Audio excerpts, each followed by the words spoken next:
Broncos wide receiver Jerry Jeudy makes his first appearance in court after being arrested yesterday. The latest developments. I'd be surprised if this goes much further. Jeudy's legal issues coming just as the team released its schedule for the upcoming year. Get to a fast start, but you want to finish strong too. It's just going to be an exciting time. The Broncos are back in prime time, and Russell Wilson won't have to wait long to face his old team.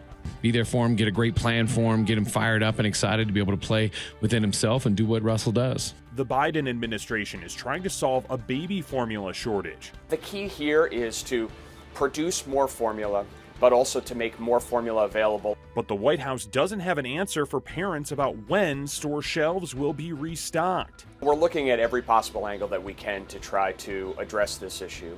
Plus, your generous donations are helping a Colorado family build a park so kids of all abilities have a chance to play.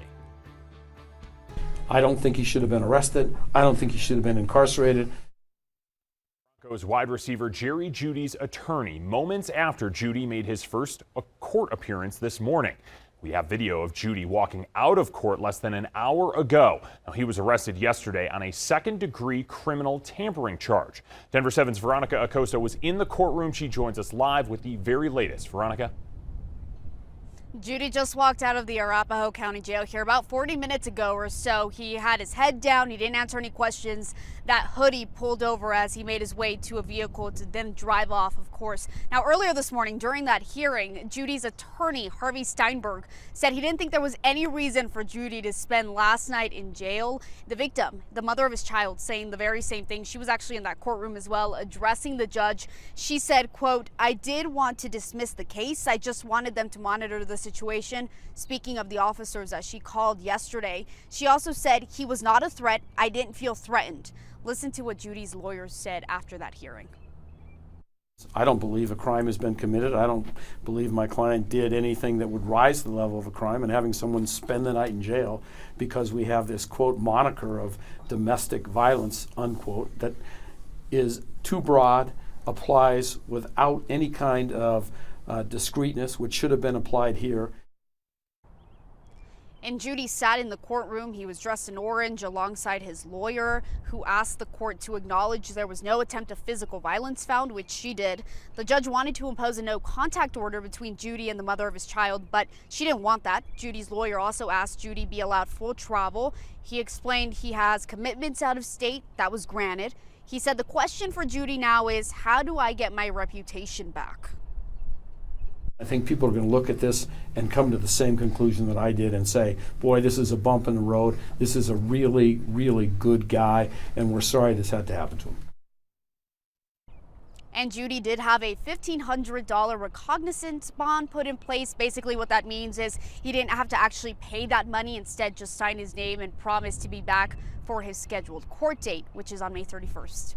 We're in Arapahoe County this morning. I'm Veronica Acosta, Denver 7. All right, Veronica, thank you. We now want to bring in our Broncos insider, Troy Rank. Troy, we just got that update. Jeudy out of jail on bond. Still too early to tell what this will mean for him legally or this season, but never really good to have a legal distraction like this one. Yeah, I mean, the timing for these things is never good, but on the day the schedule was released, it kind of overshadowed that, and that was unfortunate in the case of Jerry Jeudy. We'll see where this goes. As you mentioned, if this is, proceeds as the lawyer suggests, Harvey Steinberg, there would not be any league discipline. Harvey Steinberg also represented Von Miller last year in his case against his ex that actually never went forward, and Von Miller was charged. So we'll see where it goes with Jeudy. The reality is that this is a prove-it season for Jerry Jeudy.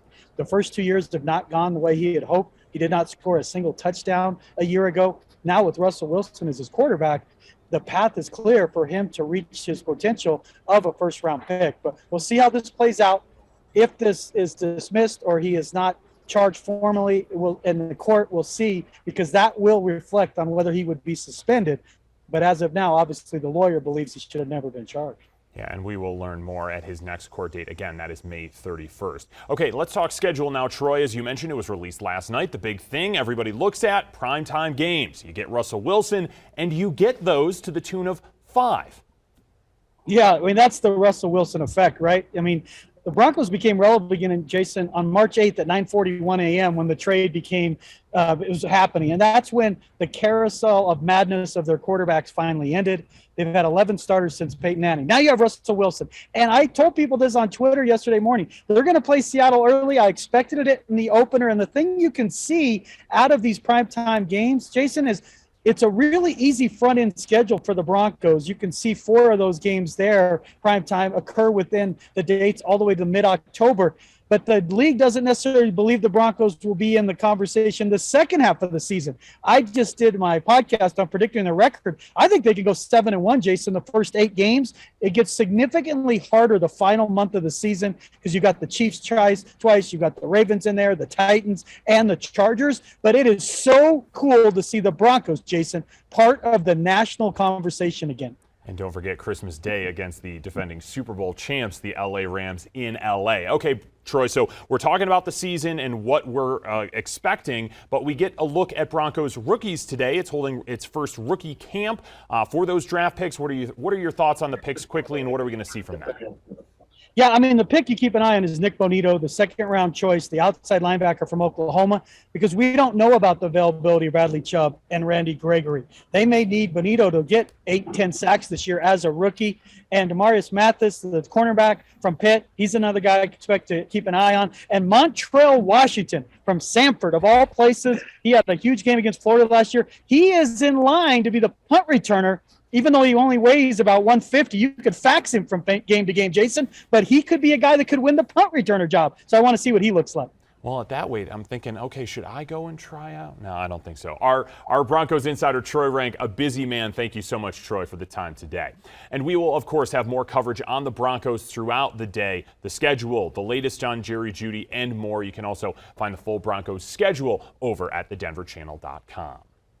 We have a traffic alert for you at 11. Westbound I-70 is closed at Havana because of a crash. You're looking live there from our CDOT camera. Nothing there on those lanes on the left-hand side of your screen. Denver police say the crash involves a car and a motorcyclist. Officers haven't said when I-70 will reopen. Parents across the U.S. are scrambling to find baby formula. The out-of-stock rate is 40%, leaving many store shelves empty. As Rena Roy reports, the Biden administration and Congress are both trying to solve this crisis. Coast to coast, many stores look like this, empty shelves and not much baby formula in sight. It has been very, very hard to find, formula everywhere. Supply chain issues along with voluntary formula recalls cutting inventory nationwide by more than 43%. My sister picked me up some in Arvada yesterday. My dad up in Thornton the other day. ABC's Mary Bruce pressing the White House on when this shortage may end. Do you have even a rough guess of how long these shortages are going to last? What should parents be bracing for here?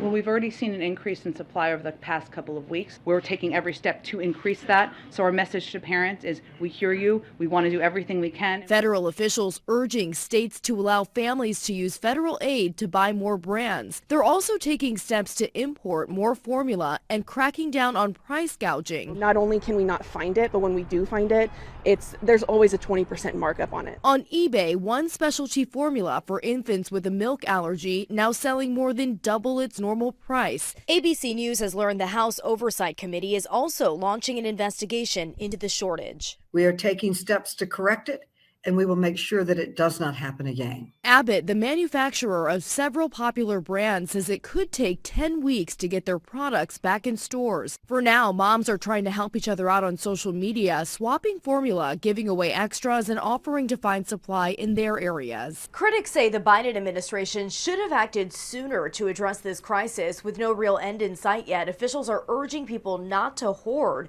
Companies like CVS and Walgreens now limiting purchases to 3 per customer. Rena Roy, ABC News, New York. Expect to see longer lines ahead of your next flight out at DIA. The wait time at the South Security Gate was about a half an hour this morning. Right now, the longest wait time is about 20 minutes. Now, we asked the TSA about those longer lines, and they told us they are experiencing some staffing issues and are working on adding more employees. TSA did say more than 70% of travelers in the past week were able to get through security in 15 minutes or less. The airport is reminding people to arrive at least 2 hours before your flight. Speaking of busy, thousands of runners will hit the streets of Denver this weekend for the Colfax Marathon. This is the first time the marathon is being held in May since 2019. Things will get started today with an expo out at Empower Field. There are events all weekend long with the main races happening on Sunday. Those races take runners past several Denver landmarks, and remember, some roads will be closed. Coming up, a family is one step closer to building a special playground, and your donations are helping to make that happen. Plus, keep your car doors locked. That's why a Colorado homeowner found a wild animal causing a whole bunch of trouble inside theirs.